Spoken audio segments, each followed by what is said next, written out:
Hello नमस्ते everyone. त I hope तपाईहरु चाहिँ सन्चै हुनुहुन्छ होला र म फेरि आइसकेको छु केही न्यूज एन्ड अपडेटहरु ल्याएर।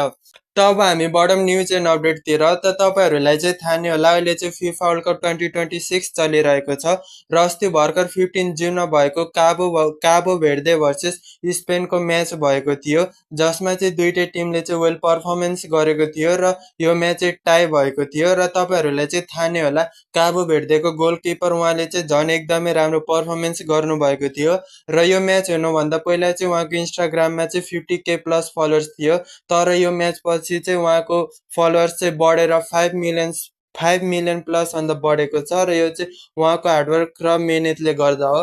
त अब हामी बढौं अर्को न्यूज एन्ड अपडेटतिर। त यदि तपाईहरु चाहिँ फ्री फायर स्पोर्ट्समा चाहिँ इन्ट्रेस्टेड हुनुहुन्छ भने चाहिँ अहिले चाहिँ एनसीएमटी कलेजले चाहिँ एउटा टुर्नामेन्ट अर्गनाइज गराउन लागिरहेको छ, जसको प्राइस पुल चाहिँ 3 लाख रहेको छ र यसको एन्ट्री फी चाहिँ फ्री रहेको छ र यो चाहिँ एउटा ल्यान इभेन्ट हो र यसको रेजिस्ट्रेसन स्टार्ट चाहिँ 19 जुन 2026 बाट हुन गइरहेको छ।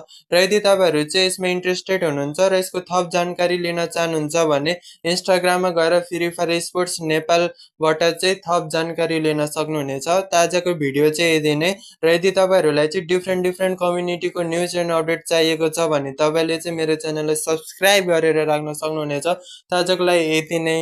Bye bye.